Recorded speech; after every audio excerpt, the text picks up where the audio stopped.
છેલ્લા ઘણા સમયથી ગુજરાતના રાજકારણમાં ગરમાવો આવ્યો છે. જ્યારથી ચૈતર વસાવા જેલમાં ગયા હતા ત્યારથી સતત મનસુખ વસાવા છે તે ચર્ચામાં રહ્યા છે.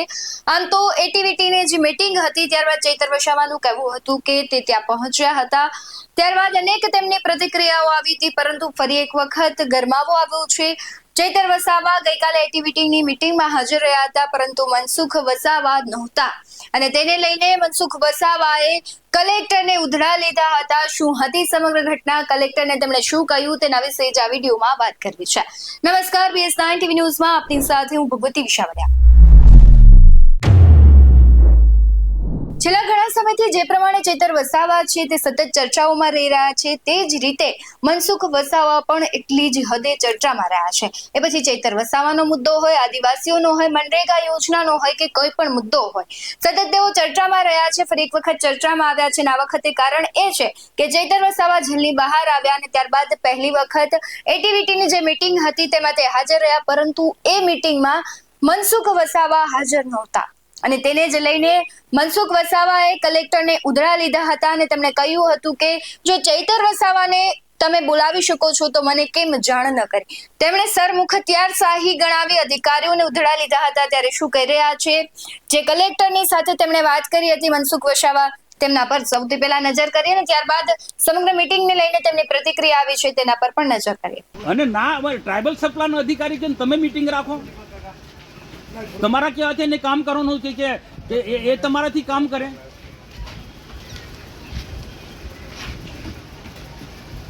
પણ મને બતાવો, મિનિસ્ટરે તમને કીધું હોય તો મને પત્ર બતાવો.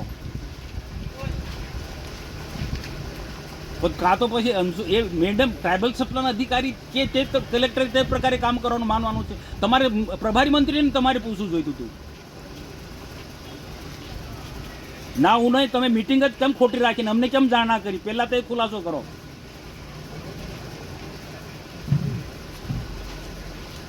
હા પૂછો.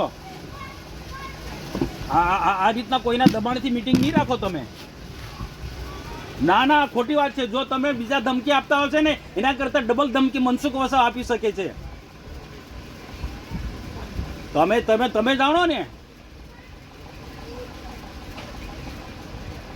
સભ્ય સચિવ અંશુ હિલસેન એ કલેક્ટરના આદેશ પ્રમાણે કામ કરી, કલેક્ટરે એના આદેશ પ્રમાણે કામ કરવાનું છે. તમને પ્રભારી મંત્રીએ એમની સૂચના આપી તો તમારે પ્રભારી મંત્રીને પૂછવું જોઈતું હતું.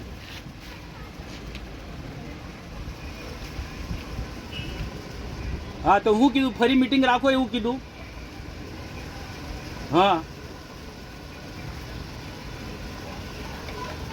તો સુધારા વધારા વાત બરોબર છે. એક પરંપરા છે કે સુધારા વધારે અધિકારીઓ બેસીને સુધારા વધારો કરવાનો હોય, પદાધિકારીને બધા નથી બોલાવવાના હોતા.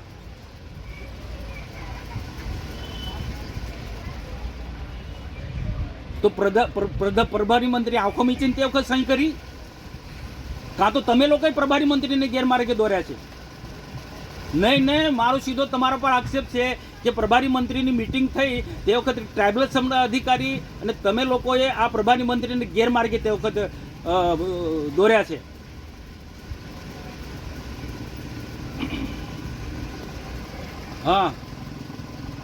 હા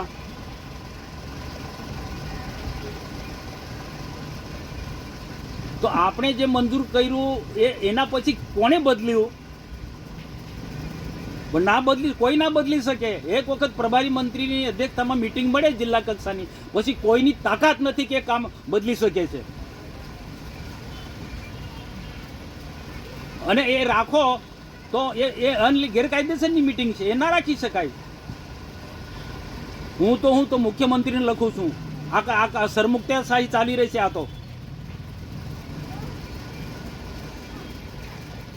અને મીટિંગ ફરી રાખ્યો હોય તો પ્રભારી મંત્રી જાતે આવવું જોઈએ અહીંયા. આવી રીતના થોડું ચાલતું હશે.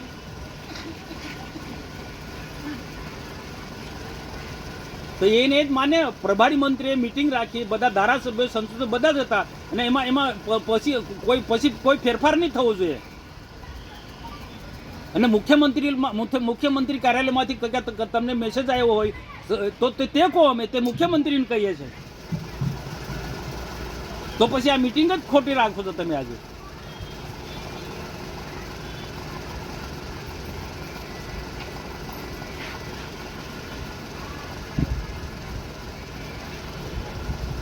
અરે પણ એ જ રાખવાનું હોય સાહેબ. મારી વાત તમે સાંભળો.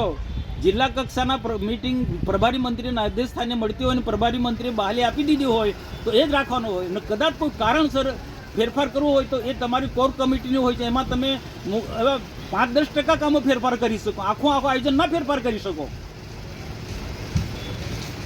તો આજે તમારા અધ્યક્ષ સ્થાને મીટિંગ હતી એટલે શું ના ચાલે ને સાહેબ? એ ના ચાલે. તમે ટ્રાઇબલ સર્કલ અધિકારી બોસ નથી. અહીંના જિલ્લાના બોસ તમે છો, કલેક્ટર. તમારે નિર્ણય કરવાનો છે મીટિંગ રાખવાની કે નહીં રાખવાની.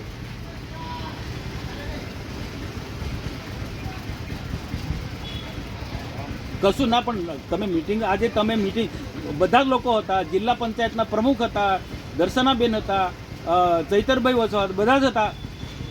તો આ બધાને બોલાવવાની જરૂર જ નથી પડતી. મારે કહું આ મીટિંગ જ તમારી ગેરકાયદેસરની છે. અરે જે પ્રભારી મંત્રી જે ફાઇનલ કરવું એ જ હોવું જોઈએ, કોઈ ફેરફાર ન હોવો જોઈએ. હા હા હા. આજે નર્મદા જિલ્લા ગુજરાત પેટર્ન અને ફોરેસ્ટ વિભાગના આયોજનની બેઠક હતી, વનબંધુ કલ્યાણ યોજનાની, FRAની.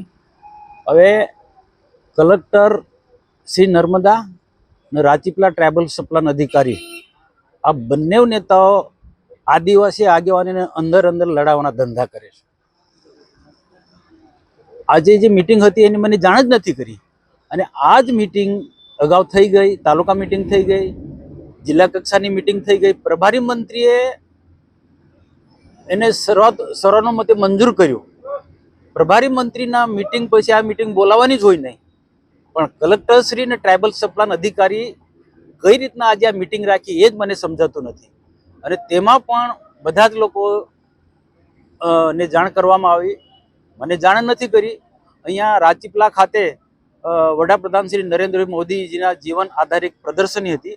એ પ્રદર્શનીમાં મારે આવવાનું થયું ત્યારે જિલ્લા પંચાયતના પ્રમુખ ભીમસિંહભાઈ તોડીએ મને કીધું તમે મિટિંગમાં કેમ નહોતા. ત્યારે મને ખબર પડી. એટલે કલેક્ટર શ્રી નર્મદા અને ટ્રાઇબલ સપ્લાન અધિકારીને બંનેની મોનોપોલી શું છે તે સમજાતું નથી. આ મિટિંગ બોલાવવાનું કારણ જ મને સમજાતું નથી. આ મિટિંગ જ ગેરકાયદેસરની છે એમ કહું છું. આ મિટિંગ નું કારણ હું જાણીશ, કલેક્ટરશ્રીને પણ પૂછીશ, સરકારમાં પણ લખીશ કે પ્રદર્શની ના કાર્યક્રમમાં મને જ્યારે ખબર પડે છે. કારણ કે પત્ર લખ્યો હોય તો પત્ર પણ નથી મળ્યો મને. ફોન થી જાણ કરી હતી તો ફોન પણ મારા મોબાઈલમાં તમે જુઓ.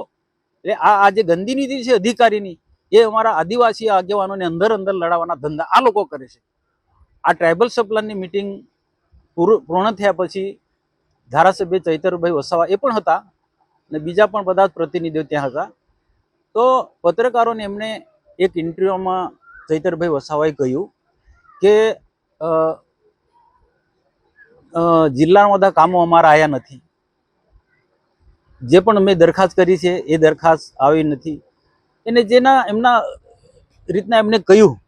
પણ સાથે અમારે એટલું કહેવાનું છે કલેક્ટરને, ટ્રાઇબલ સપ્લાન અધિકારીને કે ભાઈ તાલુકા પંચાયતના સભ્યો, જિલ્લા પંચાયતના સભ્યો અને ધારાસભ્ય અને સંસદ સભ્ય આ બધાને સરખે ભાગે ગ્રાન્ટ મળવી જોઈએ. કારણ કે પ્રતિનિધિ તો બધા લોકો દરેક પ્રજા પર કરે છે.